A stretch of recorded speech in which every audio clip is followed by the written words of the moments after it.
Richard Martineau. Les commentaires haineux prennent certains animateurs.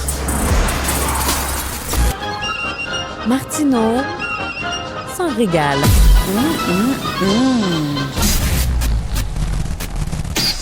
Essayer de prendre des meilleures décisions financières quand la vie est chère. Francis Gosselin. C'est facile de succomber à la tentation. On a une opportunité d'agir différemment. Vous pouvez agir. Vous êtes libre, chers amis. Alors Francis, tu me poses une question. Combien faudra-t-il me payer pour donner l'accès à toutes mes données? Qu'est-ce que ça veut dire, ça? C'est quoi, ça? Ben, qu'est-ce que ça veut dire? Si, mettons, j'étais Google là, ou Facebook, puis que je te proposais, Richard, un montant à chaque mois pour que j'ai accès à tout, ton téléphone, tes emails, tes appels sortants et entrants, tes activités sur les médias sociaux. OK, mais pourquoi une entreprise voudrait avoir accès à toutes mes données? Ben là, Richard, c'est leur pain, leur beurre, là. Je veux dire, c'est sûr que ces entreprises-là veulent ça.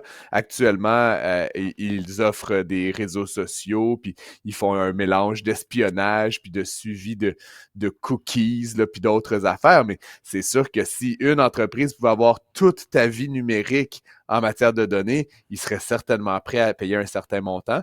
Et je te parle de ça pourquoi? Parce que la CNIL, qui est un organisme français, la Commission nationale information et liberté, ont fait un sondage, en fait, puis le montant m'a un peu surpris. Les Français, à 60 quelques %, seraient prêts à donner accès à toutes leurs données privées pour 10 € par mois.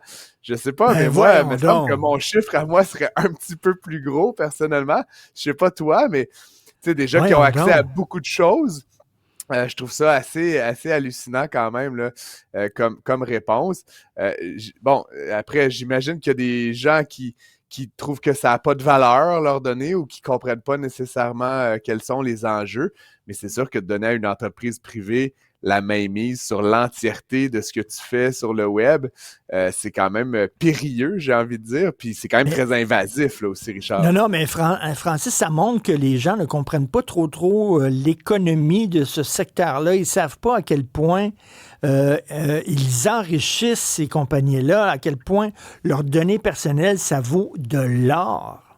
Ben, tu sais, quand tu vois les valorisations boursières de Google, de Facebook, de Amazon, où est-ce que vous pensez que l'argent vient? Il vient notamment de la capacité de ces entreprises-là à savoir qui vous êtes, qu'est-ce que vous faites, qu'est-ce que vous voulez, puis ensuite d'utiliser cette donnée-là pour dire, ah ben Richard, il serait dû pour une nouvelle paire de lunettes ou pour une paire de bottes d'hiver noires de taille 10,5, et évidemment de vendre ça à des manufacturiers, à des détaillants à fort prix. Puis toi, c'est sûr que si tu vois quelque chose qui est totalement collé avec ton besoin, ben tu as une plus grande probabilité de cliquer, puis d'acheter, puis de convertir cet achat publicitaire-là.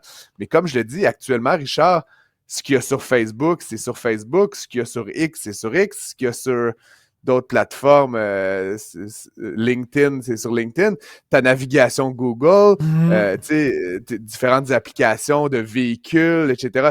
Tout ça est séparé. Le rêve éveillé d'un Mark Zuckerberg, c'est de mettre la main sur tout le contenu de ton téléphone, la température qu'il fait dans ta maison, à quelle vitesse tu conduis sur l'autoroute, etc. Puis évidemment, pour pouvoir vendre plus cher encore les placements publicitaires. Mais comme je le dis, c'est très, très, très invasif. Et pour moi, personnellement, 10 €, là, c'est 15 $ par mois. Ça serait pas suffisant là, pour me donner la clé de ma vie. Hier, je me suis fait venir 3 chemises. J'ai besoin de chemises. Je suis allé sur le site de Simons et je me suis fait venir 3 chemises. Et depuis hier, je ne vois que des pubs de Simons. Dès que, là, je suis sur le site du Journal de Montréal, il y a plein de pubs de Simons. Je vais sur Google, je suis inondé de pubs de Simons. C'est évident, là, tu sais, c'est ça que ça sert, les données personnelles.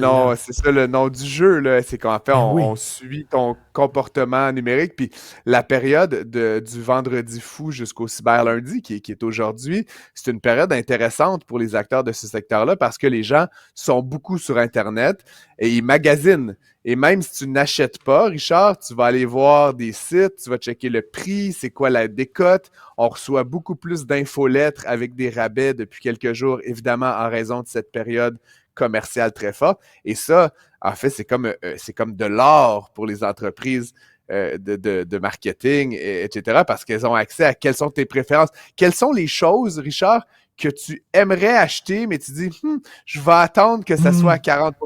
Écoute, moi, j'ai commandé en fin de semaine une toile pour ma piscine, tu sais, mais ça faisait des semaines là, que je checkais ça, puis là, mais là, tu sais, ils savent que je cherche ça maintenant. Donc, comme toi, évidemment, là, de toute ma journée, je me suis fait cibler par des compagnies de toiles de piscine.